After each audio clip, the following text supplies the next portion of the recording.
সমাজ বুঝে ভকত সমাজ। হরে কৃষ্ণ কৃষ্ণ কৃষ্ণ হরে হরে হরে রাম রাম রাম হরে হরে হরে কৃষ্ণ কৃষ্ণ কৃষ্ণ হরে হরে হরে রাম রাম রাম হরে হরে। হরে কৃষ্ণ কৃষ্ণ কৃষ্ণ হরে হরে হরে রাম রাম রাম হরে হরে।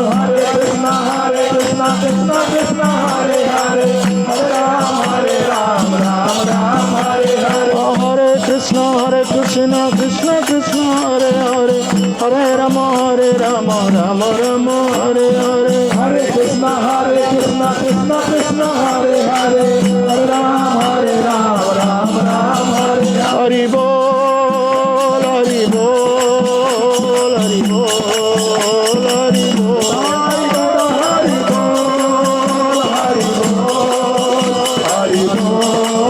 হরি বল। জয় জয় প্রভুপাদ প্রভুপাদ প্রভুপাদ প্রভুপাদ। জয় প্রভুপাদ প্রভুপাদ প্রভুপাদ। জয় জয় গুরুদেব গুরুদেব গুরুদেব গুরুদেব। জয় জয় গুরুদেব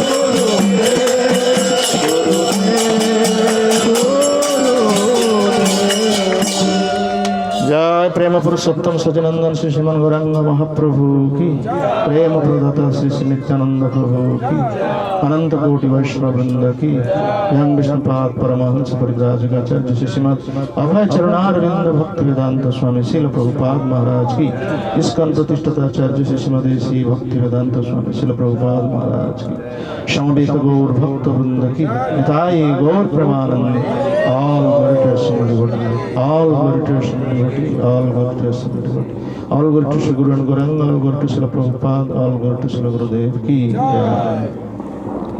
आमे वर्तमान श्री चैतन्य चरितामृत आदि लीला चतुर्थ परिच्छेदर श्लोक 21 एवं 22 पाठ करिवे।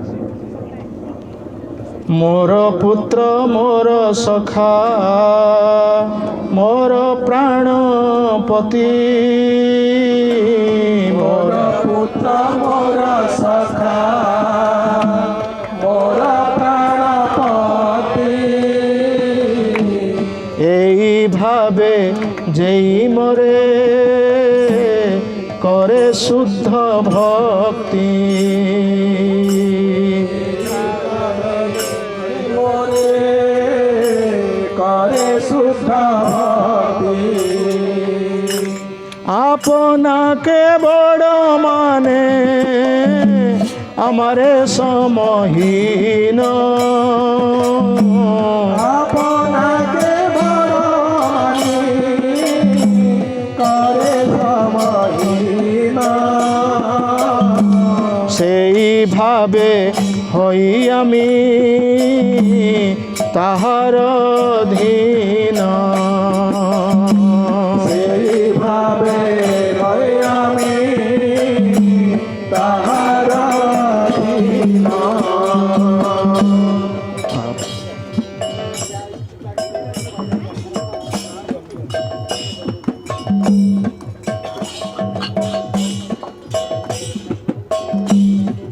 एकुश 22 मोर पुत्र मोर सखा मोर प्राणपति। मोर पुत्र मोर सखा मोर प्राणपति। এই ভাবে দেই মোরে করে শুদ্ধ ভক্তি। এইভাবে দেই মোরে করে শুদ্ধ ভক্তি। আপনাকে বড় মানে আমার সমহীন। আপনাকে বড় মানে আমারে সমহীন সেইভাবে হই আমি তাহার অধীন।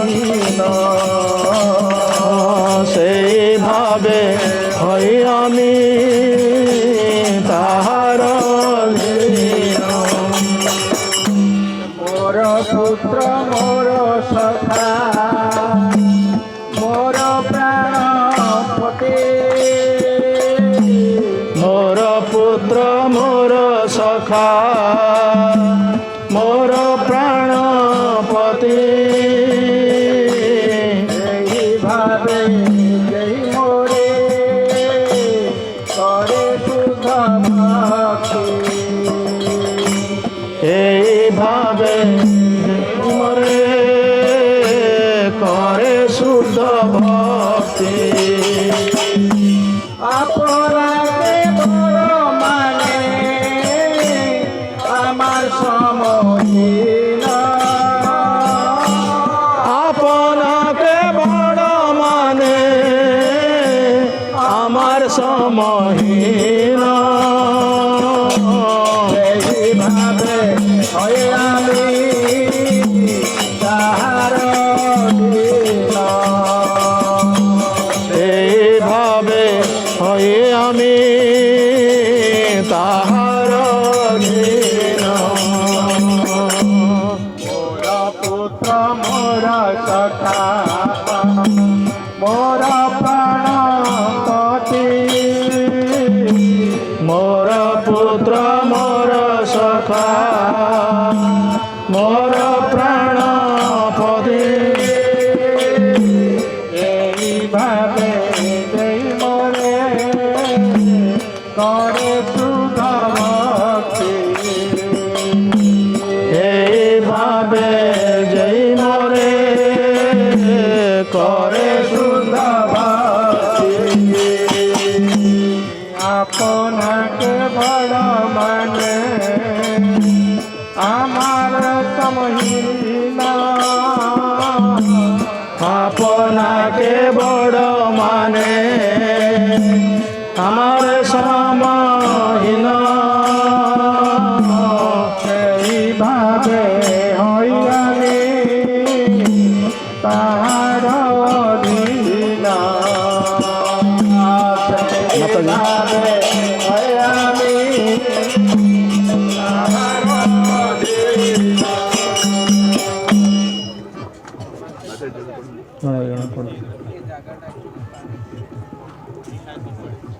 मोर पुत्र मोर सखा मोर प्राणपति মোর পুত্র মোর সখা মোর প্রাণপতি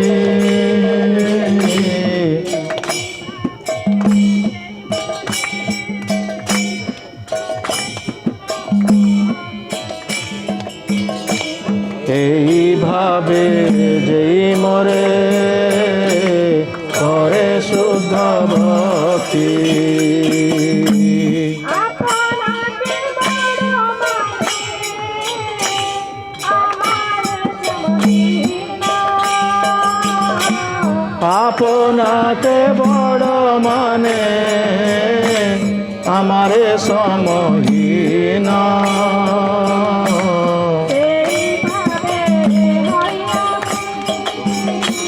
তাহার দিন সেইভাবে হয় আমি তাহার দিন।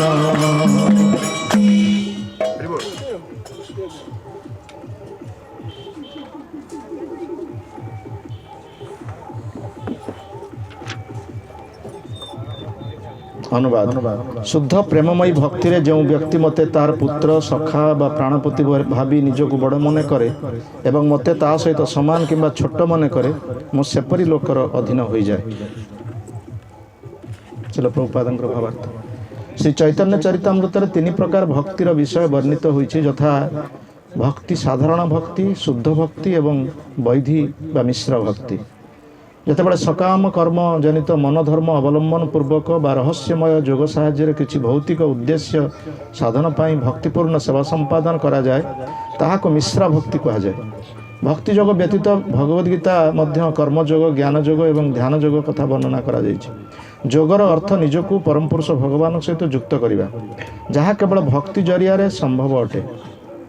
ସକାମ କର୍ମ ଭକ୍ତିରେ ପରିଣତ ହେବା दार्शनिक मनोधर्म भक्ति रे उद्यापित हेबा एवं जोग साधना भक्ति रे रूपांतरित हेबा को यथाक्रमे कर्मयोग ज्ञान योग एवं ध्यान योग बोली कहा जाए।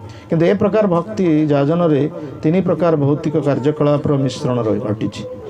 शरीर को आत्मा बोली अत्यंत स्थूल दृष्टि रे परिचय देउथुवा व्यक्ति पक्षरे पुण्य कार्य व कर्मयोग विधान करा जाइछि। मन एवं आत्मा को समान मन करुवा व्यक्ति मानक पई दार्शनिक मनोधर्म व ज्ञान योगर विधान करा जाइछि। किंतु आध्यात्मिक मंच उपरे दंडायमान होइथिबा भक्त मानकर एपरि मिश्रित भक्तिर भौतिक वासनार आवश्यकता नाही। परम पुरुष भगवान प्रति प्रेम मिश्रित भक्तिर प्रत्यक्ष लक्ष्य नुहे।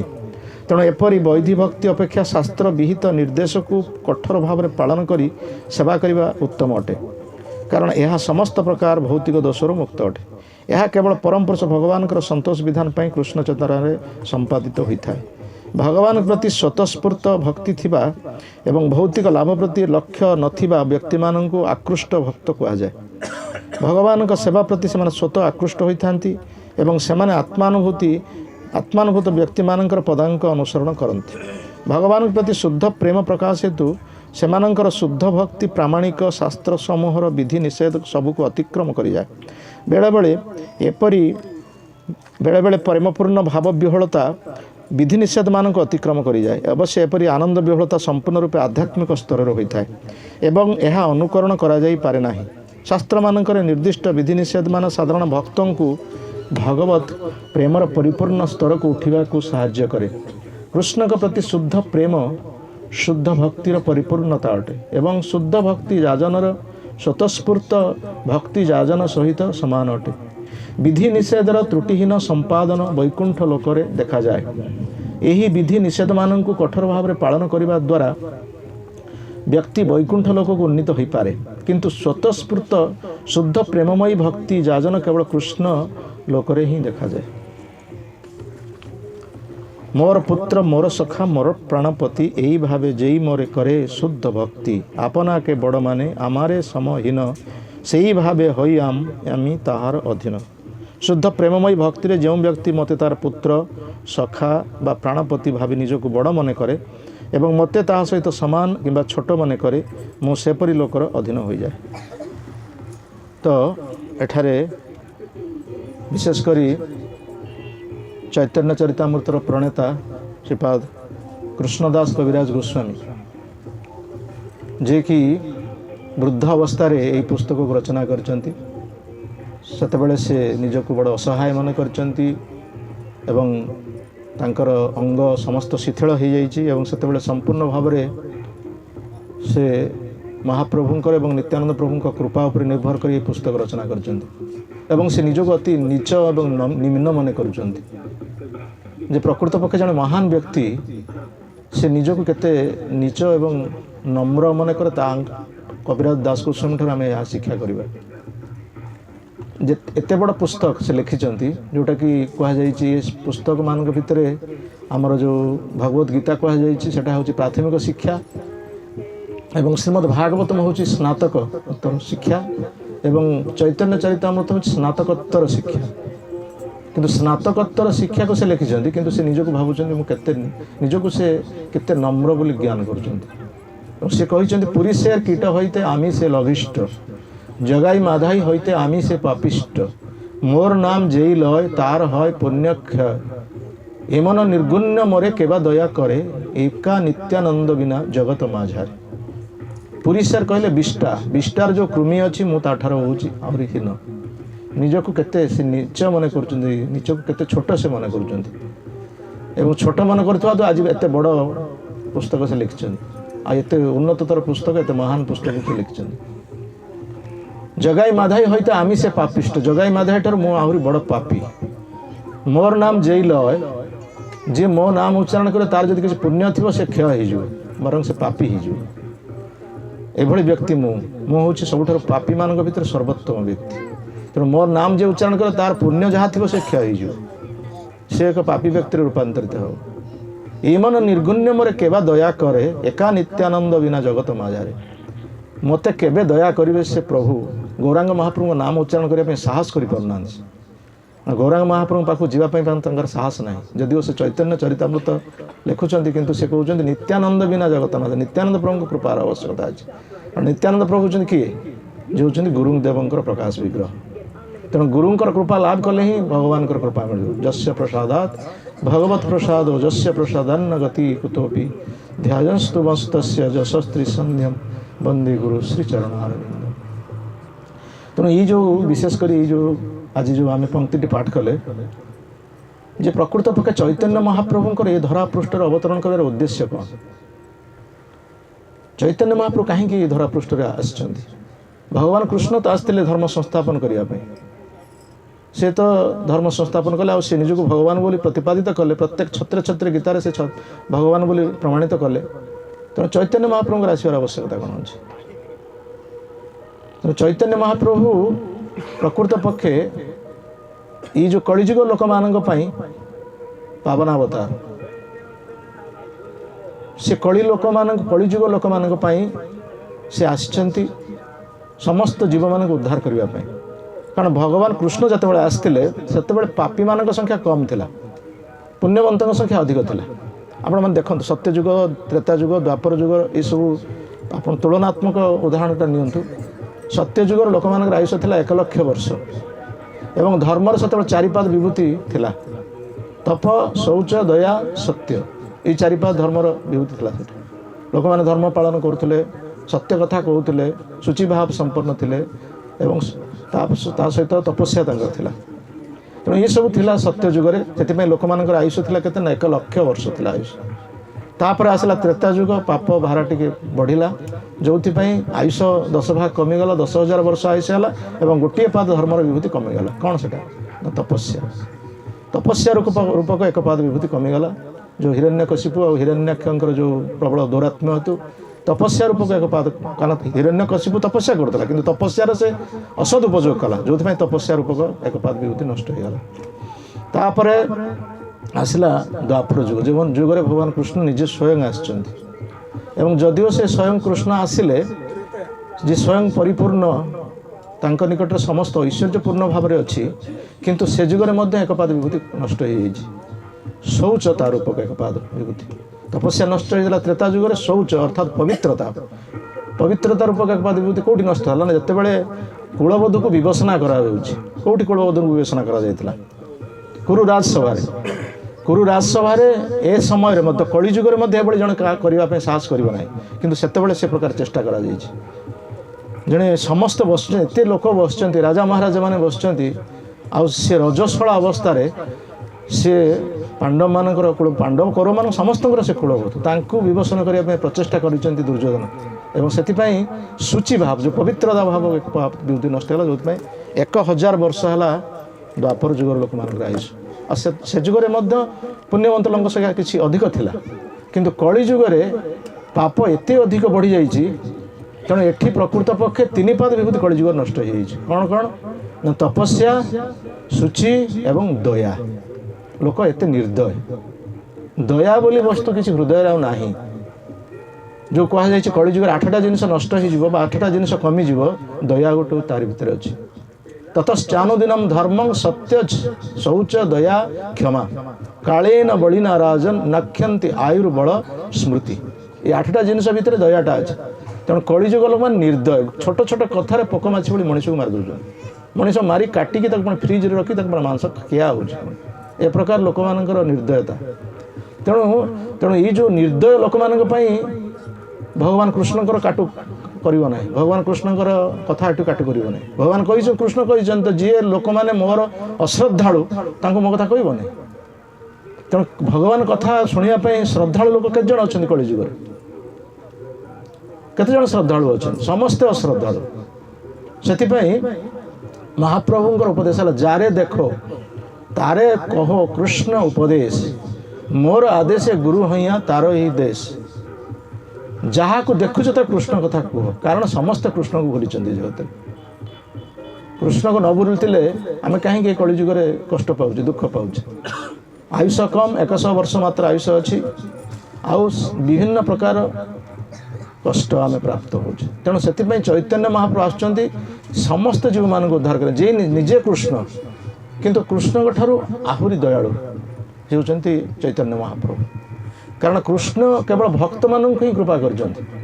ଯେଉଁମାନେ ଗୋପୀ ଭାବାପନ୍ନ ହେବେ, ଗୋପୀ ଭାବ ଯୁକ୍ତ ହେବେ, ଗୋପୀଙ୍କ ଭାବରେ ଯେଉଁମାନେ ସେବା କରିବେ ସେଇମାନେ ହିଁ ହେଉଛନ୍ତି ଭଗବାନ କୃଷ୍ଣଙ୍କୁ କୃପା ଲାଭ କରିବେ। କିନ୍ତୁ ଯେଉଁମାନେ ଅଭକ୍ତ, ଯେଉଁମାନେ ତାର୍କିକ, ଯେଉଁମାନେ ନାସ୍ତିକ ବ୍ୟକ୍ତି, ସେମାନଙ୍କର ଉଦ୍ଧାର କିଏ କରିବ?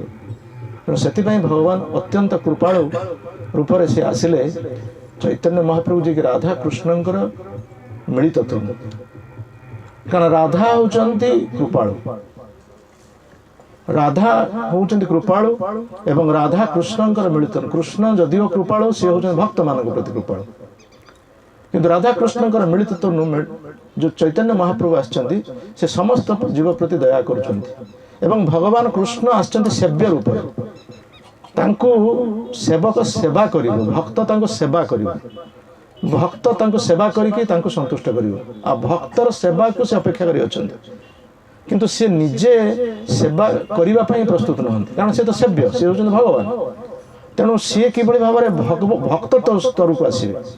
ଭକ୍ତ ଜଣେ ଭଗବାନଙ୍କୁ ସେବା କରିକି ସିଏ ଯେଉଁ ଆନନ୍ଦ ପ୍ରାପ୍ତ ହେଉଛି, ସେଟାକୁ ଭଗବାନ କୃଷ୍ଣ କେମିତି ଜାଣିବେ? ସେ ତ କୃଷ୍ଣ ଭଗବାନ। ଭଗବାନ ତ ଗୀତାରେ କହିଲେ, ମତ୍ତ ପରତର୍ମ ନାନ୍ୟତ୍ କିଞ୍ଚିଦ୍ ଅସ୍ତି ଧନଞ୍ଜୟ ଅହଂ ସର୍ବସ୍ୟ ପ୍ରଭବୋ ମତ୍ତ ସର୍ବଂ ପ୍ରବର୍ତ୍ତତେ ଇତି ମତ୍ୱା ଭଜନ୍ତି ମାଂ ବୁଦ୍ଧା ଭାବ ସମନ୍ବିତା ସର୍ବଯୋନିଷୁ କୌନ୍ତେୟ ମୂର୍ତ୍ତୟ ସମ୍ଭବନ୍ତେ ଯା ତାସାଂ ବ୍ରହ୍ମ ମହଜ୍ଜନି ଅହଂ ବୀଜପ୍ରଦ ପିତା। ସେ ତ ସମସ୍ତଙ୍କର ବୀଜ ପ୍ରଦାନକାରୀ ପିତା।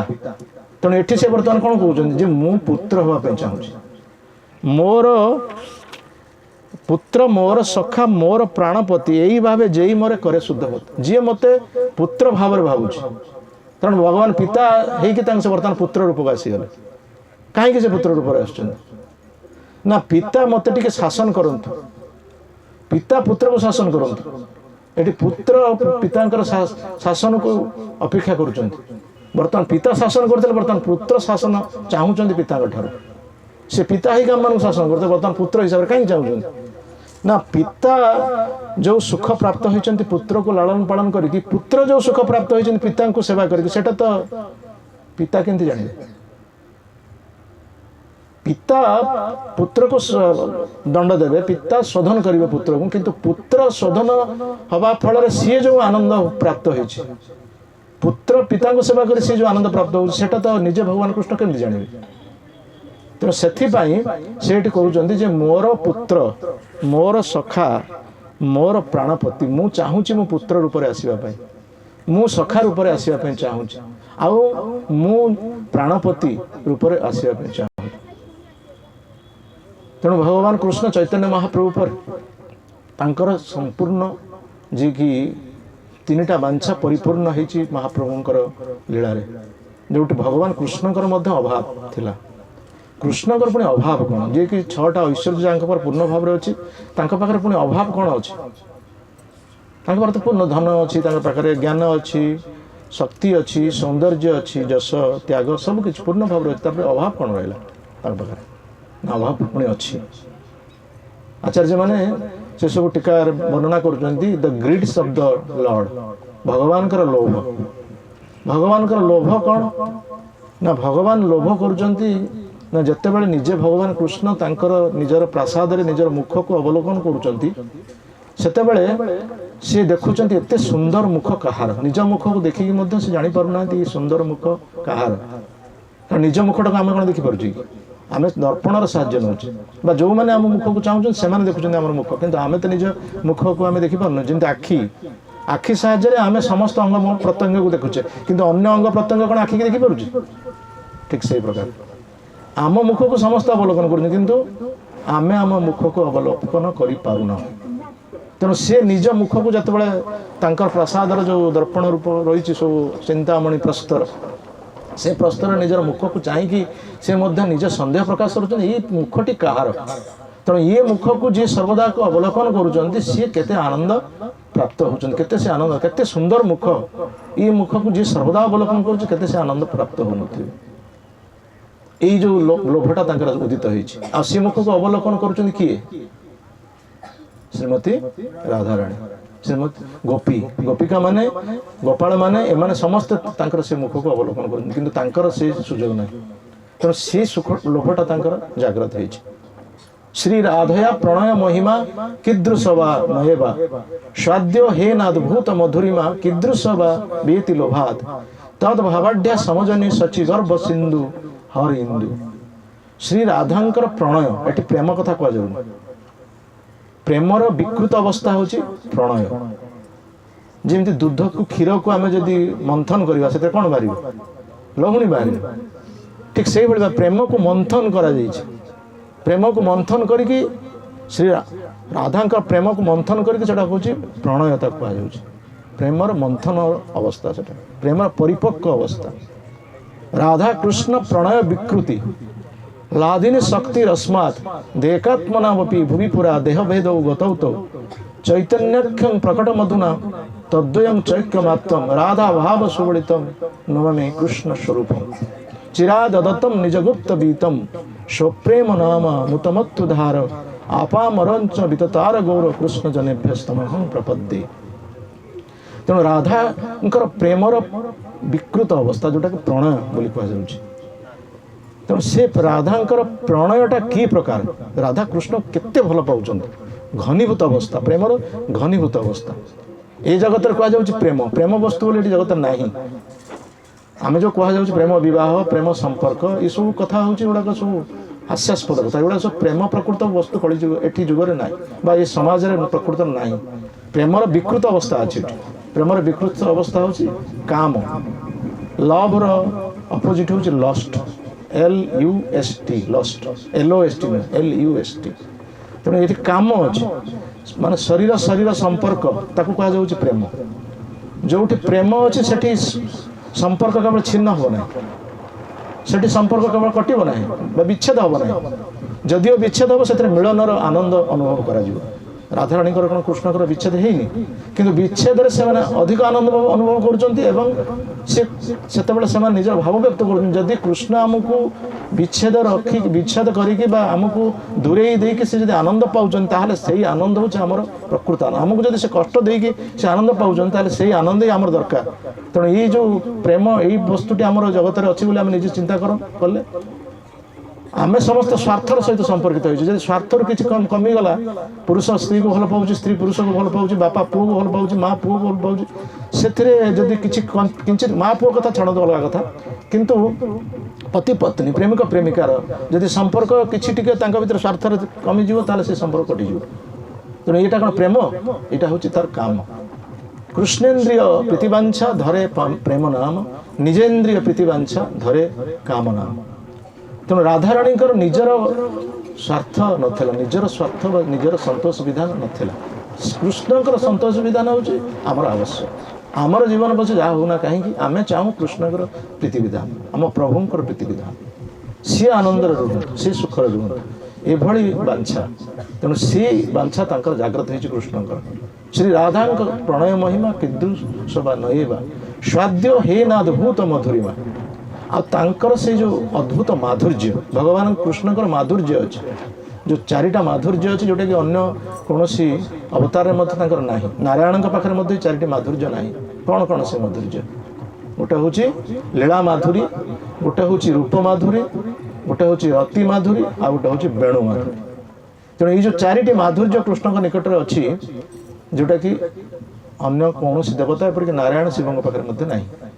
ତେଣୁ ସେ ମାଧୁର୍ଯ୍ୟଟାକୁ ରାଧାରାଣୀ ହିଁ ଅନୁଭବ କରୁଛନ୍ତି ତେଣୁ ସେ ମାଧୁର୍ଯ୍ୟଟା କିପରି ସେ ଅଦ୍ଭୁତ ମାଧୁର୍ଯ୍ୟଟା କିପରି ଭଗବାନଙ୍କର ଯେଉଁ ଅଦ୍ଭୁତ ମାଧୁର୍ଯ୍ୟ ବେଣୁ ସ୍ୱନ ଦ୍ୱାରା ଗୋପୀମାନେ ଯେଉଁ ଆକୃଷ୍ଟ ହେଉଛନ୍ତି ତାହେଲେ ଗୋପୀମାନେ ସେ ଶୁଣୁଛନ୍ତି ନା କୃଷ୍ଣ କ'ଣ ଶୁଣିପାରୁଛନ୍ତି କୃଷ୍ଣ ତ ବଜେଇବା ଲୋକ ଶ୍ରୀକୃଷ୍ଣଙ୍କ ବଂଶୀ ଧ୍ୱନି ଥକିତ ହଇଲା ଯମୁନା ପାଣି ମୃଗମାନେ ତୃଣ ଚାପିରା ରହିଲେ ଭାଙ୍ଗିଗଲା ତାଙ୍କ ବାଙ୍କ ଚାହାଣୀ ବଂଶୀ ସ୍ୱନ ଆଉ ନବଜା ଶ୍ୟାମଘନ ଦେଖନ୍ତୁ ସାଲବାବାଙ୍କର ରଚନା କେତେ ସୁନ୍ଦର ସେ ରଚନା କରିଛନ୍ତି ନା ଥକିତ ହଇଲା ଯମୁନା ପାଣି ଯମୁନାର ଯେଉଁ ଲହଡ଼ିଟା ବନ୍ଦ ହେଇଯାଉଛି କୃଷ୍ଣଙ୍କର ବଂଶୀ ସ୍ୱନ ଶୁଣି ମୃଗମାନେ ଯେଉଁ ତୃଣ ଖାଇଛନ୍ତି ସେ ଭିତରକୁ ଆଉ ନେଇପାରୁନାହାନ୍ତି ସେ ପାଟି ଭିତରେ ରଖିଦେଇଛନ୍ତି ନେଇପାରୁନାହାନ୍ତି ସେ ବଂଶୀ ସ୍ୱନ କୃଷ୍ଣ ଶୁଣି ଅନ୍ୟମାନେ ଶୁଣିକି ଏ ପ୍ରକାର ତାଙ୍କର ଅବସ୍ଥା ତେଣୁ ସେ ବଂଶୀ ସ୍ୱନ ପ୍ରକୃତରେ କି ବସ୍ତୁ? ଗୋପୀମାନଙ୍କର କ୍ରୋଧ ହେଇଛି ବଂଶୀ ପ୍ରତି। ତୁମେ ଏଭଳି କୃପା ଲାଭ କରିଛ ଯେଉଁଥିପାଇଁ ତୁମେ କୃଷ୍ଣଙ୍କର ଅଧର ସୁଧା ପ୍ରାଣ କରୁଛ, ଆମେ ସେ ଅଧର ସୁଧା ପ୍ରାପ୍ତ ହେଇପାରୁନୁ। ବଂଶୀଙ୍କ ଉପରେ ତାଙ୍କର ଈର୍ଷା ହେଇଛି ଗୋପୀମାନଙ୍କର। ତେଣୁ ବଂଶୀ କହୁଛନ୍ତି, ଏଇଟା ଭକ୍ତିଚର ମହାରାଜ ଶୁଣିଥିଲି ତାଙ୍କର କ୍ଲାସରେ, କହିଲେ ବଂଶୀ ସେଠି କହୁଛନ୍ତି, କହିଲେ ମୁଁ କେତେ କଷ୍ଟ କରିଛି ଜାଣିଛ? ମୁଁ କେତେ କଷ୍ଟ ପାଇଛି ମୋ ଜୀବନରେ। ମୋତେ କଟା ଯାଇଛି, କଟା ଯାଇକି ତାକୁ ପୁଣି ପୋଡ଼ା ଯାଇଛି, ତା ଦେହରେ ପୁଣି ଛିଦ୍ର କରାଯାଇଛି, ମୋତେ ପୁଣି ଛିଦ୍ର କରାହେଇଛି, ମୋ ଶରୀରକୁ ମାନେ ଛିଦ୍ର କରାହେଇଛି, କେତେ କଷ୍ଟ କରାହେଇଛି। ଆଉ କଷ୍ଟ କରିବା ହେତୁ ମୁଁ ଆଜି ପ୍ରଭୁଙ୍କର ଅଧର ସୁଧା ପ୍ରାପ୍ତ ହେଇଛି। କେବଳ କୃଷ୍ଣଙ୍କର ନୁହେଁ, ରାମଚନ୍ଦ୍ର ମହାପ୍ରଭୁଙ୍କର ଧନୁ ସେଇଟା କୋଉଥିରେ ତିଆରି? ସେଇ ବାଉଁଶ।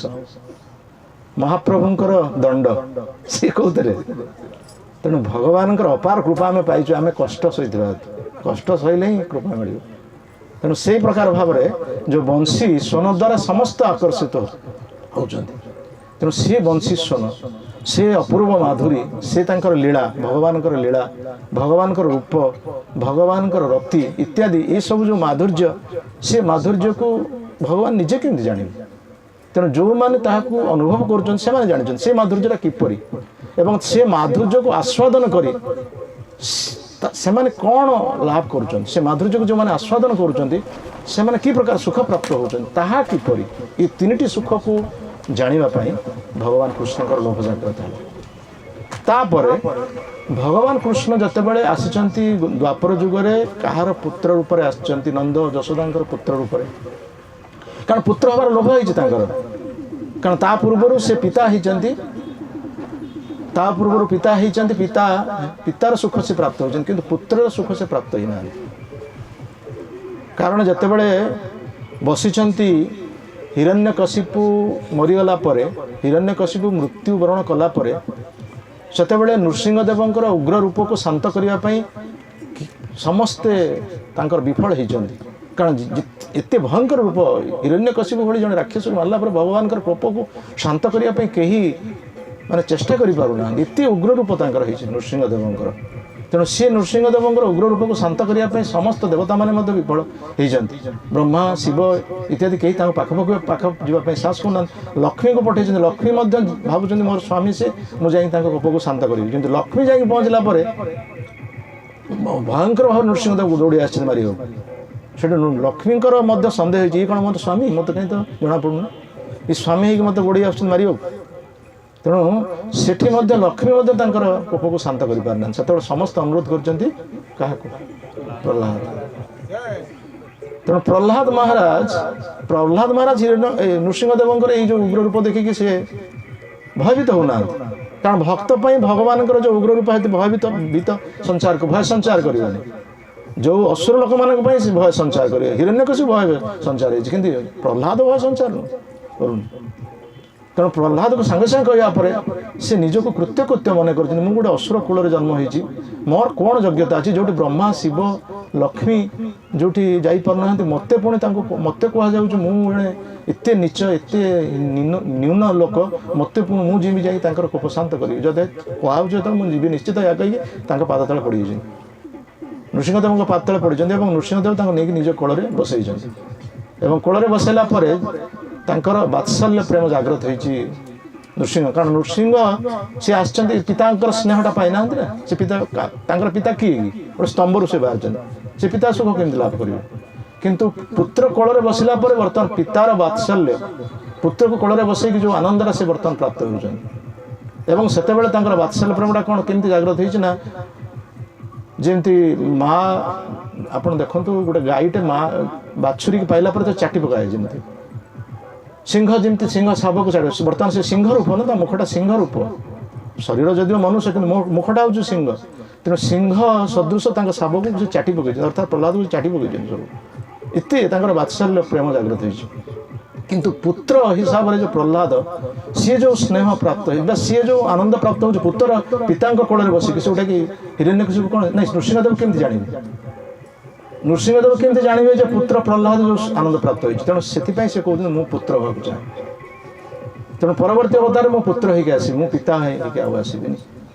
ତେଣୁ ସେ ପୁତ୍ର ଭାବରେ ଆସିଛନ୍ତି। କାହାର ପୁତ୍ର ହିସାବରେ? कश्यप आ अदिति पुत्र रूप वामन अवतार आसिले तापर आसचंदी रामचंद्र महाप्रभु तापर आसिले कृष्ण कृष्ण पुणी केते परिवार पुत्र हो गले कृष्णाय वासुदेवाय देवकी नंदनाय च नंद गोप कुमाराय गोविंदाय नमो नमः कृष्ण वसुदेव पुत्र हेले देवकी वसुदेव पुत्र हेले किंतु सेठी रहिले आसीगले नंद यशोदा पुत्र रूप नंद यशोदा पाखे भी कौट रही पार्छ पुणी गले मथुरा मथुरा भी कौट रही पार्छ पुणी गले द्वारका ए प्रकार भाव में स्थानांतरित हो तो सी जहा हो सी बर्तमान चाहूँ पुत्र रूप मो पिता मत शासन करू मो माँ मत शासन करू यार परवर्ती श्लोक कहुई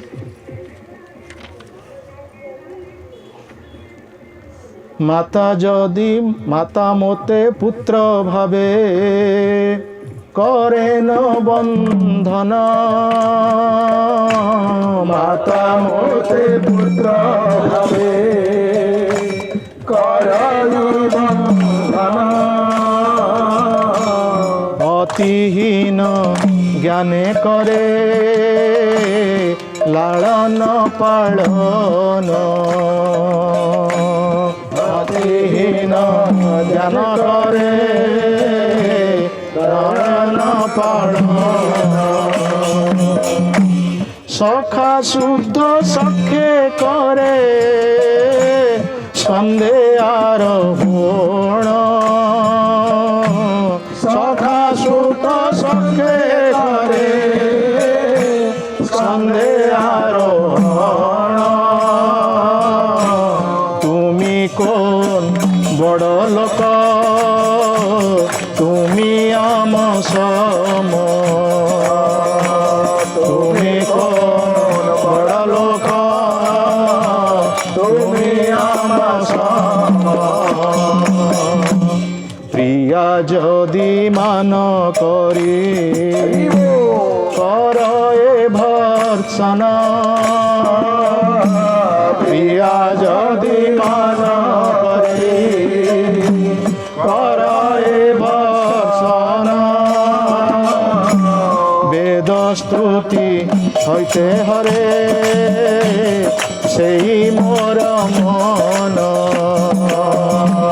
वेद स्तुति होते हरे हरे सेई मोर मन भगवान समस्त बंधन को मुक्त कला वाला से समस्त आम समस्ते ये बंधन रे पड़े सत्वगुणर बंधन रजगुणर बंधन तमगुणर बंधन समस्ते ये भौतिक जगत को आसचे आज बंधन में पड़े किंतु यही भगवान आसिले भौतिक जगत किंतु मातांकर बंधन को स्वीकार कले भक्ति जोगे भीष्म तुम्हारे जिनिल समरे भक्ति जोगे यशोदामा बांधिल तुम्हारे भक्ति जोगे तुम्हारे बेचिल सत्य भामा भक्ति बसे तुम्हें काले कहल गोपराम गोटे दिन नुहे अधा नुहे घंटे नुहे कि मसे काल बंधा हो गले मसे काल यशोदा माता बांधि पकड़े भगवान कौन बंधन को छिन्न कर पारे नंद कहते अरे कृष्ण मो कठू टाणलु कृष्ण कठू नौ कौटी ना मुंड धरिकी भगवान कृष्ण जी समग्र ब्रह्मांड कोटि कोटि ब्रह्मांड को धारण कर आज गोटे कठौ को सी नहीं जाऊँगी हाथ में धरिक नहीं जापे मस्तक धारण कर नौ बापा मत जानतु मो पुत्र भाव में कि सेवा कर माने सबु क्षेत्र निखुण भाव में अभिनय कराई भाव में आ भगवान ही कह पुत्र भाव में निखुण भाव में पिता माता पुत्र भाव निखुण भाव में अभिनय कर माँ बंधन को स्वीकार कले जो पुत्र भगवान कृष्ण जी की नृसिंहदेव रूप में हिरण्यकशिपु भली राक्षस को विधारण कले सी आज माँ गोटे छाट देखिए दौड़ी पड़े कहीं कौन पाई ना माँ मत केमती लालन पालन कर मुझे जानापी चाहे तार जो स्नेह श्रद्धा से अनुभव करने को चाहे तेणु से स्तर को न आसिले मुझे मुझे आगे देखी मोर भगवत रूप स्वरूप प्रकाश करी आउ सी मत बाड़ी आसिक बाड़े कि से प्रकार साहस किए कर जी प्रकृत पक्षे वैद्य भक्ति आचरण करुच्ची चारिटी साधन विधि कड़ाकड़ी भाव पालन कर हरिनाम जप करुच्ची से तो भगवान को भय कर किंतु बाड़ी धरिक माड़िया लोक किए आसो आम जा कृष्ण गार मो आड़ी धरिक पिटिबे आपको ए प्रकार साहस आम कर से प्रकार साहस कर सी जी वैद्य भक्तिर उन्नत स्तर को जाइए से कथा कहुई ବୈଧି ଭକ୍ତି, ଭାବ ଭକ୍ତି ଏବଂ ପ୍ରେମ ଭକ୍ତି। ତେଣୁ ଆମେ ବର୍ତ୍ତମାନ ଭକ୍ତିର ସାଧନ ବିଧିକୁ ପାଳନ କରୁଛୁ ଭକ୍ତ ହେବା ପାଇଁ। ଆମେ ଭକ୍ତ ନୁହଁ, ଭକ୍ତାଭାସ। ଆମ ଗୁରୁଦେବ କୁହନ୍ତି ଭକ୍ତର ଆଭାସ। ଆମେ ଭକ୍ତ ହେବା ପାଇଁ ପ୍ରଚେଷ୍ଟା କରୁଛେ କିନ୍ତୁ ଭକ୍ତ ହେଇନି। ଭକ୍ତ ହୁଅନ୍ତି ଯଶୋଦା ମାତା, ନନ୍ଦ ମହାରାଜ, ଏମାନେ ହେଉଛନ୍ତି ଭକ୍ତ। ଗୋପୀମାନେ ହେଉଛନ୍ତି ଭକ୍ତ, ସେମାନେ ହେଉଛନ୍ତି ଭକ୍ତ। ତେଣୁ ସେମାନେ କୃଷ୍ଣଙ୍କ ଉପରେ ତାଙ୍କର ଅଧିକାର ଅଛି ଏବଂ ସେ ଅଧିକାରକୁ ସେଠି ସାବ୍ୟସ୍ତ କରିବା ପାଇଁ ଚାହୁଁଛନ୍ତି ଏବଂ ଭଗବାନ ସେ ଅଧିକାରକୁ ଗ୍ରହଣ କରିବା ପାଇଁ ପ୍ରସ୍ତୁତ। ତେଣୁ ମୁଁ ତାଙ୍କର ସେଇଠି ଅଧୀନ ହେଉଛି। ଭଗବାନ ନିଜେ କହିଲେ ଗୀତାରେ ସର୍ବଧର୍ମାନ ପରିତ୍ୟଜ୍ୟ ମାମେକଂ ଶରଣଂ ବ୍ରଜ ଅହଂ ତ୍ୱଂ ସର୍ବପାପେଭ୍ୟ ମୋକ୍ଷୟଂ ମିଷ୍ୟାମି ସୂଚ କଥା କହିଲେ ମୋର ତୁମେ ଶରଣାଗତ ହୁଅ, କିନ୍ତୁ ଏଠି ସେ କହୁଛନ୍ତି ମୁଁ ତୁମର ଶରଣାଗତ ହେବି। ଅହଂ ଭକ୍ତ ପରାଧୀନ ଅସ୍ୱତନ୍ତ୍ର ଇବ ଦ୍ୱିଜୋତ୍ତମ ସାଧୁର ବିଗ୍ରସ୍ତ ହୃଦୟ ଭକ୍ତେର ଭକ୍ତ ଜନପ୍ରିୟ। ମୁଁ ଭକ୍ତର ଅଧୀନ ହେବି, ଭକ୍ତ ମୋର ଭକ୍ତର ମୁଁ ଶରଣାପନ୍ନ ହେବି। ସେଟା କେଉଁ ସ୍ତରର, ସେଠି ଯାଇକି ସେଇଭଳି ସ୍ତରରେ ପହଞ୍ଚିଲେ ଯାଇକି ଜଣେ କୃଷ୍ଣଙ୍କର ପିତା ଭାବରେ ନିଜକୁ ଭାବିପାରିବେ। ଆମେ ଯେତେବେଳେ ଆମର ଭୁବନେଶ୍ୱର କୃଷ୍ଣ ବଳରାମ ମନ୍ଦିର ହେଇନଥିଲା, କୃଷ୍ଣ ବଳରାମ ମନ୍ଦିର ପାଇଁ ମାନେ କମ୍ପ୍ଲିଟ୍ ହେଇଯାଇଥିଲା ଯଦିଓ ଇନାଗୁରେସନ୍ ହେଇନଥିଲା। ନିତ୍ୟାନନ୍ଦ ପ୍ରଭୁଙ୍କର ଆବିର୍ଭାବ ତିଥିକୁ ଅପେକ୍ଷା କରାଯାଇଥିଲା, କାରଣ ନିତ୍ୟାନନ୍ଦ ପ୍ରଭୁଙ୍କର ଆବିର୍ଭାବ ଦିବସରେ ପ୍ରଭୁପାଦ ଶୁଭ ଦେଇଥିଲେ 1977 ମସିହାରେ। 1991 ମସିହା ନିତ୍ୟାନନ୍ଦ ତ୍ରୟୋଦଶୀରେ ଆମର ମନ୍ଦିର ପୂର୍ଣ୍ଣାଙ୍ଗ ହେଇକି ଶୁଭ ଉଦ୍ଘାଟନ ଉତ୍ସବ ହେଲା। ତା ପୂର୍ବରୁ ଗୋଟେ ଇନାଗୁରେସନ୍ ପାଇଁ ଆମେ ସବୁ କଲେକ୍ସନ୍ କରୁଥିଲୁ। ଗୋଟେ ଆମେ ପ୍ରତ୍ୟେକ ଭକ୍ତମାନେ ସମସ୍ତଙ୍କୁ କିଛି କିଛି ଦିଆହେଇଥିଲା ବଜେଟ୍, ଏତିକି ଟଙ୍କା କଲେକ୍ସନ୍ କରିବା ପାଇଁ। ଆମେ କଲେକ୍ସନ୍ କରୁଥିଲୁ। ଆମର ସେ ସ୍ୱୟଂ ମହାରାଜ ଯେଉଁମାନେ ପୁରୁଣା ଭକ୍ତ ସେମାନେ ଦେଖିଥିବେ ସ୍ୱୟଂ ମହାରାଜଙ୍କୁ, ତେଣୁ ମୁଁ ତାଙ୍କ ସହିତ କଲେକ୍ସନ୍ କରୁଥିଲି। ଗୋଟେ ଘରକୁ ମୁଁ ଯାଇଥିଲି ଭୁବନେଶ୍ୱରରେ ଶହୀଦନଗରରେ। ସେ ଘରକୁ ଗଲି, ସିଏ ତାଙ୍କର ପତ୍ନୀ ଥିଲେ, ସ୍ୱାମୀ ସ୍ତ୍ରୀ 2 ଜଣ ଥିଲେ। ସ୍ୱାମୀ ଚାକିରି କରିଛନ୍ତି, ସ୍ତ୍ରୀ ହେଉଛନ୍ତି ହାଉସ୍ୱାଇଫ୍। ସେ ପହଞ୍ଚିଲା ପରେ ଆମକୁ ବସେଇଲେ, ବସି କହିଲେ ଟିକେ ଆମର ଟିକେ ଆପଣ କ'ଣ ପାଇଁ ଆସିଛନ୍ତି ନା ଏମିତି ଆସିଛୁ ଆମେ ସେ ଯେଉଁ ଆମର ମନ୍ଦିର ଉଦ୍ଘାଟନ ହେବ, ତେଣୁ ଆପଣ କିଛି ଅର୍ଥ ଆମକୁ ଭିକ୍ଷା ଆକାର ଦେବେ। ସେଠୁ କହିଲେ ଆମର ବହୁତ ପିଲା ଝିଅ ଅଛନ୍ତି, ସେମାନଙ୍କ କଥା ଟିକେ ଆମେ ବୁଝିସାରୁ, ଆଉ ଆପଣ ଟିକେ ଅପେକ୍ଷା କରନ୍ତୁ, ଆମେ ଆପଣଙ୍କ କଥା ବୁଝିବୁ। ସେମାନେ ଚାଲିଗଲେ। ଚାଲିଗଲା ପରେ ତାଙ୍କ କାମ ପ୍ରାୟ 15-20 ମିନିଟ୍ ଲାଗିଲା। ପୁଣି ଆସିଲା ପରେ କହିଲେ ହଁ ଠିକ୍ ଅଛି ଆପଣ ନେବେ ପୁରା କ'ଣ ଡୋନେସନ୍। ଆମକୁ ଦେଲେ ଡୋନେସନ୍ 100 ଟଙ୍କା 200 ଟଙ୍କା ଦେଲେ। ସେତେବେଳେ ସେଇ ସମୟରେ ଆପଣ 1991 ମସିହାରେ 100 ଟଙ୍କା ମୂଲ୍ୟ ବହୁତ, ବର୍ତ୍ତମାନ 1000 ଟଙ୍କାରେ ତା'ର ମୂଲ୍ୟ କିଛି ନାହିଁ। ତେଣୁ ସେ 100 ଟଙ୍କା ଦେଲେ। ତାପରେ ଆମେ ପଚାରିଲୁ ଆପଣ କହିଲେ ଯେଉଁ ବହୁତ ପିଲାଦିଲାଙ୍କର କଥା କହୁଛନ୍ତି, କାହିଁ ପିଲାଦିନ ପାଟିତୁଣ୍ଡ ଶୁଭୁନି କିଛି। କହିଲେ ଆପଣ ପିଲାଦିନ ଦେଖିବାକୁ ଚାହୁଁଛନ୍ତି, ଆସନ୍ତୁ ଦେଖିବେ। ତେଣୁ ସେ ଘର ଭିତରୁ ନେଇଗଲେ, ଦେଖିଲା ବେଳେ ସବୁ କୃଷ୍ଣଙ୍କର ଫଟୋ ରହିଛି ଏବଂ ରାମଚନ୍ଦ୍ର ମହାପ୍ରଭୁଙ୍କ ଫଟୋ। ଏଇ ହେଉଛନ୍ତି ଆମର ପିଲାଦିନ। ଆଉ ଏମାନଙ୍କ ସେବା ଯତ୍ନ କରିକି ତ ଆମର ସମୟ ଯାଉଛି। ଆଉ ମୁଁ କହିଲି ଦେଖନ୍ତୁ କେତେ ଉନ୍ନତ ସ୍ତର ଅଛି ଯେ କୃଷ୍ଣଙ୍କୁ ପୁତ୍ର ରୂପରେ ପାଇଛନ୍ତି, ଆଉ ତାର କ'ଣ ଭୌତିକ ପୁତ୍ର ଦରକାର କ'ଣ। ଯେମିତି ଶ୍ରୀବାସ ପଣ୍ଡିତଙ୍କର ପୁତ୍ର ଚାଲିଗଲା ପରେ ଗୌରାଙ୍ଗ ମହାପ୍ରଭୁ ତାଙ୍କୁ କହିଲେ ତୁମେ ସିନା ଗୋଟିଏ ପୁତ୍ର ହରାଇଲ, ବର୍ତ୍ତମାନ ତୁମେ 2 ପୁତ୍ର, ଗୌର ଏବଂ ନିତାଇ। ତେଣୁ ଗୌର ନିତାଇଙ୍କୁ ଯେ ପୁତ୍ର ରୂପରେ ପାଇଲେ, ନିତ୍ୟାନନ୍ଦ ପ୍ରଭୁ ସେଇଦିନଠୁ ତାଙ୍କ ଘରଟା ହେଇଛି ଶ୍ରୀବାସ ପଣ୍ଡିତଙ୍କର ଘରଟି। ମହାପ୍ରଭୁ ଆଦେଶ ଦେଲେ ନାହିଁ ତୁମକୁ ଆଜିଠାରୁ ତାଙ୍କ ଘରେ ରହିବା ପାଇଁ, ତୁମେ ହେଉଛି ତାଙ୍କର ପୁତ୍ର। ଜଣେ କୃଷ୍ଣକୁ ଯେ ପୁତ୍ର ରୂପରେ ପାଇଲା, ତାହେଲେ ଆଉ ପୁତ୍ର କରିବା କ'ଣ, ପୁତ୍ର ଅଭାବ କ'ଣ ତାର, ପୁତ୍ର ଚାଲିଗଲେ ବା ପୁତ୍ର ଯେ ନାହିଁ ସେଥିପାଇଁ ମନ ଦୁଃଖ କରିବା କ'ଣ ଅଛି। ତେଣୁ ସେଇ କଥା କହୁଛନ୍ତି ମୁଁ ପୁତ୍ର ହେଇକି ରହିବା ପାଇଁ ଚାହୁଁଛି, ମୁଁ ସଖା ହେଇକି ରହିବା ପାଇଁ। ଦେଖନ୍ତୁ ସଖା ଶୁଦ୍ଧ ସଖେ କରେ ସ୍କନ୍ଧେ ଆରୋହ। କୃଷ୍ଣ ବଳରାମ ଖେଳୁଛନ୍ତି ଗୋପାଳ ବାଳକମାନଙ୍କ ସଙ୍ଗରେ ଖେଳୁଛନ୍ତି ଏବଂ ତାଙ୍କର ସବୁ ରହିଛି ସର୍ତ୍ତ। ଯିଏ ହାରିଯିବ ଯିଏ ଜିତିବା ଲୋକଙ୍କୁ କାନ୍ଧରେ ବୋହିବ, ଯିଏ ଜିତିବ ତାଙ୍କ କାନ୍ଧରେ ବୋହିବ। ତେଣୁ କୃଷ୍ଣ ବଳରାମ ହାରି ଯାଉଛନ୍ତି। କୃଷ୍ଣ ବଳରାମ ହାରିବା ଲୋକ କେତେ ବଡ଼ ବଡ଼ ମଲ୍ଲ ଚାଣୁର ମୁଷ୍ଟିକ ସେମାନଙ୍କୁ ପଦାଘାତ କରି ଗୋଟେ ମାରିଦେଲେ। ସିଏ ପୁଣି ଆଜି ସଖାମାନେ ଗୋପାଳଙ୍କ ଠାରୁ ହାରି ଯାଉଛନ୍ତି। ହାରି ଯାଇକି କ'ଣ କହୁଛନ୍ତି ନା ଆମେ ତୁମକୁ କାନ୍ଧରେ ବୋହିବୁ। ସେଟା ସଖାମାନେ କହୁଛନ୍ତି ତୁମେ କ'ଣ ବଡ଼ ଲୋକ, ତୁମେ ତ ଆମରି ତୁମେ ତ ଆମରି ଭଳିଆ ପିଲା, ତୁମେ କ'ଣ ବଡ଼ ଦେଖ ହାରି ଯାଉଛ ତୁମେ ସବୁ। ସଖା ଶୁଦ୍ଧେ ସଖେ କରେ ସ୍କନ୍ଧେ ଆରୋହ। ତୁମେ କ'ଣ ବଡ଼ ଲୋକ, ତୁମେ ଆମ ତୁମେ କ'ଣ ବଡ଼ ଦେଖାଉଛ, ତୁମେ ନନ୍ଦ ମହାରାଜଙ୍କ ପୁତ୍ର ବୋଲି ତୁମେ ହାରି ଯାଉଛ ଆମଠୁ। ତେଣୁ ଗୋପାଳ ବାଳକମାନେ ତାଙ୍କୁ କେତେ ହୀନ ଜ୍ଞାନ, ଆଉ ସେଇଟାକୁ ସେ ଚାହୁଁଛନ୍ତି ଆମକୁ ଏଇ ପ୍ରକାର ଭାବରେ ଗାଳି କରାଯାଉ, ଏଇ ପ୍ରକାର ଆମକୁ ଶୋଧନ କରାଯାଉ, ଆମେ ସେଇଟା ଜାଣିବା। ସେଇଟା କେଉଁ ସ୍ତରର କଥା। ତେଣୁ ଚୈତନ୍ୟ ଚରିତାମୃତ କେଉଁ ସ୍ତରର ପାଠ୍ୟ ଆପଣମାନେ ଅନୁଭବ କରନ୍ତୁ। ଏଇଟା ସ୍ନାତକୋତ୍ତର ଶିକ୍ଷା, ଏଇଟା ମାନେ ପ୍ରାଥମିକ ଶିକ୍ଷା ନୁହେଁ କି ସ୍ନାତକ ଶିକ୍ଷା ନୁହେଁ, ସ୍ନାତକୋତ୍ତର ଶିକ୍ଷା। ତେଣୁ ସେ ସ୍ତରକୁ ଗଲେ ହିଁ ଆମେ ସେ ଶିକ୍ଷାକୁ ଗ୍ରହଣ କରିବା।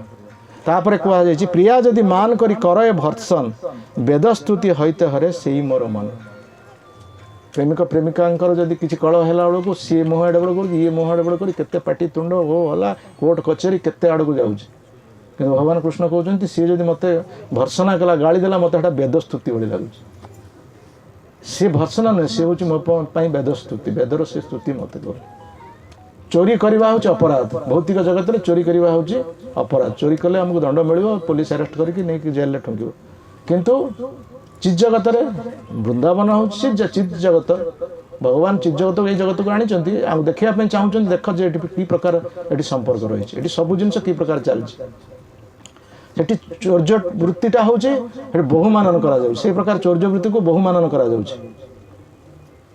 भगवान चोरी कर माखन चोरी कर विभिन्न गोपी मान गृह आ गोपी मैंने चाहूँगी आम घर को आसिक से चोरी करू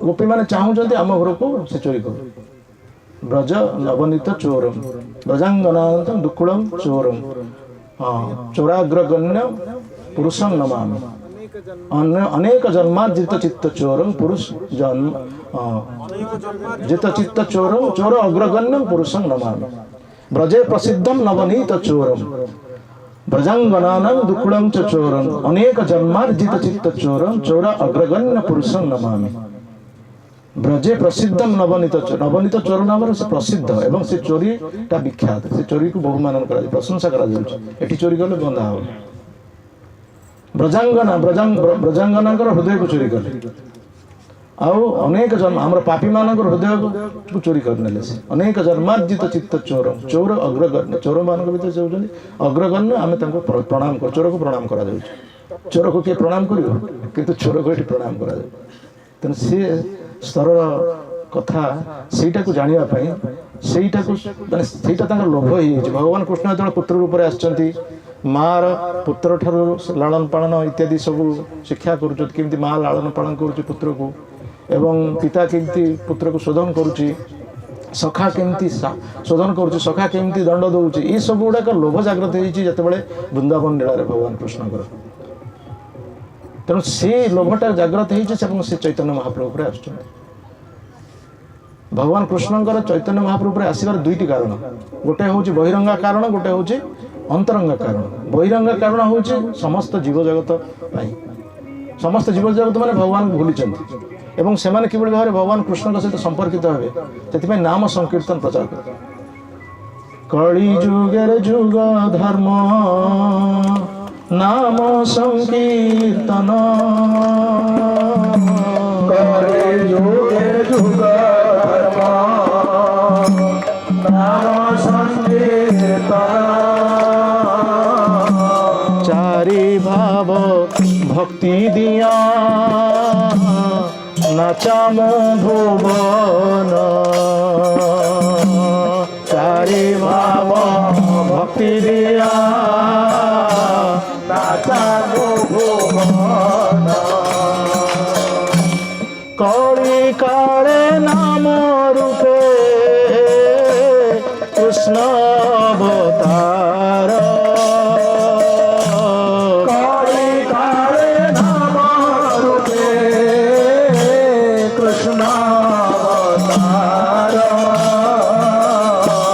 नाम हईते हय सब जगत निष्कार नाम हईते हय सर्व जगत निष्कार नाम बिना कली काले नाही यार धर्म नाम बिना कली काले नाही यार धर्म सर्वमंत्र सार नम यही शास्त्र मर्म सर्वमंत्र सार नम यही शास्त्र मर्म सर्ववेद बोलेगा हरि नाम सारा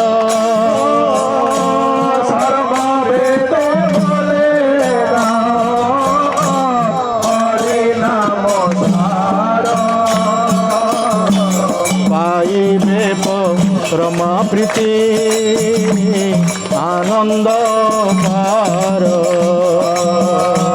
ପାଇବେ ପରମ ପ୍ରୀତି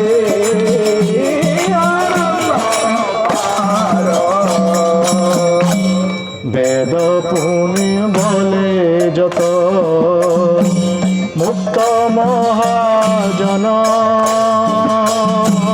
বেদ পুণ্য বলে যত মুক্ত মহাজন পরব্রহ্মে করে সদা নাম সংকীর্তন পরব্রহ্মে করে সদা নাম সংকীর্তন হরে কৃষ্ণ কৃষ্ণ কৃষ্ণ হরে হরে হরে রাম রাম রাম হরে হরে হরে কৃষ্ণ কৃষ্ণ কৃষ্ণ হরে হরে হরে রাম রাম রাম হরে হরে ଏ ହେଉଛି ମହାପ୍ରଭୁଙ୍କର ଆସିବାର ବହିରଙ୍ଗ କାରଣ ଏଇଟା ହେଉଛି ତାଙ୍କର ବାହ୍ୟ କାରଣ ଗୋଟେ ହେଉଛି ତାପରେ ତାଙ୍କର ନିଜ ଲାଭ ନିମିତ୍ତ ବା ନିଜର ସ୍ୱଭାବ ପାଇଁ ଆସିଛନ୍ତି ସେ ଆଉ ଗୋଟେ ତାଙ୍କର କହୁଛି ଅନ୍ତରଙ୍ଗ କାରଣ ଏଇଟା ହେଉଛି ବାହ୍ୟ କାରଣ ଅର୍ଥାତ୍ ଜୀବମାନଙ୍କ ପାଇଁ କଳିଯୁଗ ଲୋକମାନଙ୍କ ପାଇଁ ଆସିଛନ୍ତି କିନ୍ତୁ ନିଜର ଲାଭ ପାଇଁ ଆସିଛନ୍ତି ନିଜ ସ୍ୱାର୍ଥ ସାଧନ ପାଇଁ ଆସିଛନ୍ତି କ'ଣ ନା ଏଇ ଯେଉଁ ତିନିଟି କଥା କୁହାଗଲା ତିନିଟା ତାଙ୍କର ଯେଉଁ ଲୋଭ ଥିଲା श्री राधया प्रणय महिमा कीदृशवा नयवा स्वाध्य एनाद्भुत मधुरिमा कीदृशवा मदीय सुखांचस्य मदन भावात कीदृश वेति लोभात तद्भावाढ्य समजनी सचि गर्भ सिंधु हरिंदु तेणु चैतन्य महाप्रभु आसिले आउरी एक शिक्षा देइछन्ति जे से निजको भगवान बोली कहिना जदिओ भगवान कृष्ण आछन्ति निजको से भगवान बोली प्रतिपादित करछन्ति किंतु सेही निजे कृष्ण आछन निजको से भगवान बोली कहिना कारण कोन तार काहे से निजको भगवान बोली कहिना कारण कलिजुगर समस्ते निजको भगवान बोली कहिबे कलिजुगर जो स्वाधीन मनोभाव आसुच लोक मानकर कलिजुगर जो लोक मानकर जो अधिकारित्व मनोभाव आसुची कलिजुगर लोक मानक भितर जो आसुची आसक्ति आउ लोक माने चाहूचंती भौतिक जगत को आधिपत्य विस्तार करने समस्त निजको निजे जन जन भगवान बोली कहिबे परवर्ती समय तेणु से निजे से भक्त बोली मत कहूना मु भक्त नुह गोपी भर्तुर पाद कमल दास दासानुदास भई मुझे गोपीनाथ गोपीकांतर सेवकर अनुसेवक मात्र मुझे सेवक हाँपी प्रचेषा करुँ यही भाव से निजक परिचय प्रदान निज के भगवान बोली कही ना बर निजे जो भगवान बोली कहुए से कान हाथ दे दिखती अरे मत कौन कृष्ण कृष्ण बोली कहूँ मु कृष्ण कौन कृष्ण सेवक तो हाँपी उपयुक्त नुहे तेणु यही जगत को शिक्षा दौरान जे तुम्हें कृष्ण हाँपी चेष्टा करना तुम्हें भगवान हाँपी चेष्टा करना तुम्हें भगवान सेवक हो तुम्हें भगवान सेवक हो सेवार जो आनंदटा को प्राप्त हो कारण सेवार कौशल जे जानी भगवान ता पाखरे ऋणी रही अहं भक्त पराधीन अस्वतंत्र द्विजोक्तम साधु विग्रस्त हृदय भक्तर भक्त जनप्रिय तेणु निजे भगवान सहित शिखौं सेवक हबार विद्या ता सहित निज नित्यानंद प्रभु सी किए सी तो बलराम सी तो निज स्वयं भगवान सी कौन निज भगवान बोली कहते आउ से चैतन्य कहते ये हूँ प्रभु मोर भगवान निजे भगवान होते से निज कहूना भगवान एवं प्रभुंर सेवा करने 10 देह धरी करे कृष्णर सेवा नित्यानंद प्रभु जी बलराम 10 प्रकार से भगवान सेवा कर सेवार पराकाष्ठा से आमको देखा सेव्य होकर सेवक भाव सेवा कर कृष्ण और बलराम भीतर किसी पार्थक्य ना गौरांग महाप्रभु नित्यानंद प्रभु किसी पार्थक्य ना गौरांग महाप्रभु वर्ण हूँ गौर वर्ण भगवान कृष्ण वर्ण श्याम वर्ण बलराम वर्ण हूँ श्वेत वर्ण किंतु पार्थक्य हूँ भावर पार्थक्य हूँ जड़े सेव्य आउ जड़े सेव्य होकर सेवा करी सेवा करिवार देखौचंती माध्यम किंतु मु सेवा करी प्रभु होकर सेवा कर केवल नित्यानंद प्रभु अद्वैत प्रभु किए से सदाशिव से हर एवं हरि दीटा किंतु सी कौन कर जे महाप्रभु मत सम्मान कर सब ମୁଁ ତାଙ୍କଠୁ ବହୁତ ବୟସରେ ବଡ଼ ମୁଁ ତାଙ୍କଠୁ 50 ବର୍ଷ ବଡ଼ ସେ ମୋତେ ସବୁବେଳେ ପ୍ରଭୁ ବୋଲି କାରଣ ମୋ ଗୁରୁ ମୋତେ ସେ ଗୁରୁତୁଲ୍ୟ ଜ୍ଞାନ କରୁଛନ୍ତି କାରଣ ତାଙ୍କର ଯେ ଗୁରୁ ଭାଇ ଅଦ୍ୱୈତ ପ୍ରଭୁଙ୍କର ଯେ ଗୁରୁ ଭାଇ ସିଏ ହେଉଛନ୍ତି ମହାପ୍ରଭୁଙ୍କର ଗୁରୁ ଅଦ୍ୱୈତ ପ୍ରଭୁଙ୍କର ଗୁରୁ ଭାଇ ହେଉଛନ୍ତି ଈଶ୍ୱରପୁରୀ ନିତ୍ୟାନନ୍ଦ ପ୍ରଭୁ ହେଉଛନ୍ତି ତାଙ୍କର ଗୁରୁ ଭାଇ ଆଉ ଈଶ୍ୱରପୁରୀ ହେଉଛନ୍ତି ମହାପ୍ରଭୁଙ୍କର ଗୁରୁ ତେଣୁ ସବୁବେଳେ ମହାପ୍ରଭୁ ଅଦ୍ୱୈତ ପ୍ରଭୁଙ୍କୁ ସମ୍ମାନ ଦିଅନ୍ତି ଗୁରୁତୁଲ୍ୟ ଜ୍ଞାନ କରନ୍ତି ତେଣୁ ଅଦ୍ୱୈତ ପ୍ରଭୁଙ୍କ ମନରେ ସବୁବେଳେ ଦୁଃଖ ଯେ ମୋତେ ମହାପ୍ରଭୁ ସମ୍ମାନ କରୁଛନ୍ତି ମୋତେ ସବୁବେଳେ ଗୁରୁଜନ ସଦୃଶ ପ୍ରଣାମ କରୁଛନ୍ତି ସବୁବେଳେ ମୋତେ ସମ୍ମାନ ଦେଉଛନ୍ତି ଏଇଟା ମୋତେ ଭଲ ଲାଗୁନି ମୁଁ ଚାହୁଁଛି ମୋ ପ୍ରଭୁଙ୍କ ଟିକେ ସେବା କରିବା ପାଇଁ କିନ୍ତୁ ମୋତେ ସେ ସମ୍ମାନ ଦେଉଛନ୍ତି ଆମେ ତ ସମ୍ମାନ ଚାହୁଁଛେ ବର୍ତ୍ତମାନ କିନ୍ତୁ ସେ ସମ୍ମାନର ଯୋଗ୍ୟ ହେଇକି ମଧ୍ୟ ସେ କହୁଛନ୍ତି ମୁଁ ସମ୍ମାନ ଦରକାର କରୁନି ଅଦ୍ୱୈତ ପ୍ରଭୁ କହୁଛନ୍ତି ମୋତେ ସେ ସମ୍ମାନ ଦେଉଛନ୍ତି ଆରେ ମୁଁ ତ ତାଙ୍କ ସେବକ ମୁଁ ତାଙ୍କ ସେବା କରିବି ସିଏ ମୋତେ ଅଯଥା ସମ୍ମାନ କରୁଛନ୍ତି କାରଣ ମୁଁ ତାଙ୍କଠୁ ବୟସରେ ବଡ଼ ଆଉ ମୁଁ ତାଙ୍କର ଗୁରୁଙ୍କର ଗୁରୁ ଭାଇ ମାନେ ଈଶ୍ୱରପୁରୀଙ୍କର ଗୁରୁ ଭାଇ ହେଉଛନ୍ତି ଅଦ୍ୱୈତ ପ୍ରଭୁ ତେଣୁ ମୋତେ ସେ ସମ୍ମାନ ଦେଉଛନ୍ତି ତେଣୁ ତାଙ୍କର ଦଣ୍ଡ ପାଇବା ପାଇଁ ମହାପ୍ରଭୁଙ୍କ ଠାରୁ ଦଣ୍ଡ ପାଇବା ପାଇଁ ଅଦ୍ୱୈତ ପ୍ରଭୁ ଗୋଟେ ସୁନ୍ଦର କୌଶଳ କଲେ କିଭଳି ଭାବରେ ନା ଯେତେବେଳେ ମହାପ୍ରଭୁ ବସିଛନ୍ତି ନାମ କୀର୍ତ୍ତନ ପ୍ରଚାର କରିକି ଆସି ବସିଛନ୍ତି ତାଙ୍କର ଅଲକ୍ଷ୍ୟରେ ରହିକି ଅଦ୍ୱୈତ ପ୍ରଭୁ ମାୟାବାଦୀ ଭାଷ୍ୟ ସବୁ ପାଠ କଲେ ମାୟାବାଦୀ ଭାଷ୍ୟ ମାନେ କୃଷ୍ଣ ଭଗବାନ ନୁହନ୍ତି ସେ ନିରାକାର ସେ ନିର୍ବିଶେଷ ତାଙ୍କର କୌଣସି ଆକାର ନାହିଁ ଏ ପ୍ରକାର ଖୁବ୍ ଜୋରରେ ଚିତ୍କାର କରି କହିଲେ ଚିତ୍କାର କରି ଯେତେବେଳେ କହିଲେ ମହାପ୍ରଭୁ କହିଲେ ଏ କଥା କିଏ କହୁଛି ଦେଖିଲେ ଯେ ଇଏ ଅଦ୍ୱୈତ ନାଡ଼ାର ତାଙ୍କୁ ଡାକନ୍ତି ନାଡ଼ାର ଏ ନାଡ଼ାର କହୁଛି ଗଲେ ତାକୁ ଠାଏ କରି ଚାପଡ଼ା ମାରିଲେ ଅଦ୍ୱୈତ ପ୍ରଭୁ ଠାଏ କରି ଚାପଡ଼ା ମାରି ତାଙ୍କ ଛାତି ଉପରେ ଚଢ଼ି ଚାଲିଗଲେ ଗୋଟେ ବୁଢ଼ା ଲୋକ ତାଙ୍କ ସ୍ତ୍ରୀ ଯେ ସୀତା ଦେବୀ ଆସି କହିଲେ ମାରିଦେବ ନା କ'ଣ ବୁଢ଼ା ଲୋକଟା ଏ ମରିଯିବେ ସେ ବୁଢ଼ା ଲୋକ ଗୋଟେ ଯୁବକ ଲୋକ ସେ ଆସି ତାଙ୍କ ଛାତି ଉପରେ ଚଢ଼ି ସେଇଠୁ ସାଙ୍ଗେ ସାଙ୍ଗେ ମହାପ୍ରଭୁଙ୍କର ଆସିଗଲେ ସବୁ ଧ୍ୟାନ ଆରେ ମୁଁ କ'ଣ କରୁଛି ଓହ୍ଲେଇ ପଡ଼ିଲେ ଅଦ୍ୱୈତ ପ୍ରଭୁଙ୍କୁ ପ୍ରଣାମ କଲେ ସେଇଠୁ ଅଦ୍ୱୈତ ପ୍ରଭୁ ନିଜେ ହସି ହସିକି ନାଚିକି ଗାଉଛନ୍ତି ଯାହା ହଉ ଆଜି ମୋ ମହାପ୍ରଭୁଙ୍କ କୃପା ପାଇଗଲା ଆଜି ମୋ ଜୀବନ ସାର୍ଥକ ହେଇଗଲା ଯେ ମହାପ୍ରଭୁ ଆଜି ପର୍ଯ୍ୟନ୍ତ ମୋର କୃପା କରିନଥିଲେ ଆଜି ମୋତେ କୃପା କଲେ ତେଣୁ ଇଏ କେଉଁ ସ୍ତରର କଥା ଏ ସ୍ତର କିଭଳି ଭାବରେ କଥା ମାଡ଼ ଖାଇକି ମଧ୍ୟ ସେ ଚାହୁଁଛନ୍ତି ଯେ ମୋତେ ମାଡ଼ ମିଳୁ ଆଉ ମୁଁ କେମିତି ମହାପ୍ରଭୁଙ୍କ କୃପା ଲାଭ କରିବି ତେଣୁ ଆମେ ଏଇ ଜଗତରେ ଆମେ ଯେଉଁ ସ୍ତରରେ ଅଛୁ ଆମେ ଏଇଟା କେବେ ସ୍ୱପ୍ନରେ ସୁଦ୍ଧା ଚିନ୍ତା କରିପାରିବା ନାହିଁ ଆମେ କହିଦେବା ପାଇଁ ସହଜ ଲାଗୁଛି କିନ୍ତୁ ଏଟାକୁ ଜୀବନରେ ଆଚରଣ କରିବା କଷ୍ଟକର ତେଣୁ ସେ ମହାପ୍ରଭୁଙ୍କ ଲୀଳା ହେଉଛି ଅଗମ୍ୟ ଲୀଳା ଶ୍ରୀକୃଷ୍ଣ ଚରିତ ଯେ ଅମୃତେର ସିନ୍ଧୁ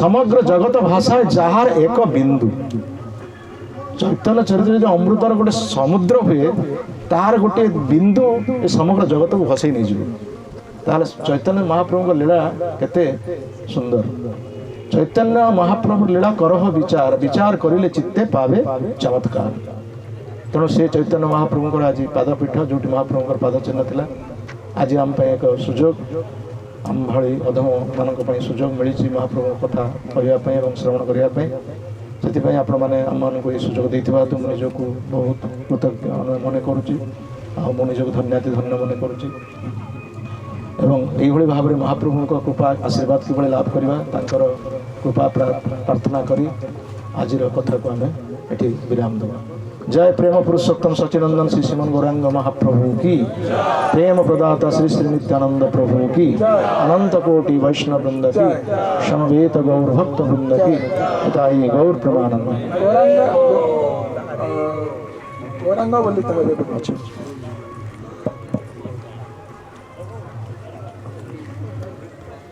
गौरांग बोलिते हबे पुलक शरीरा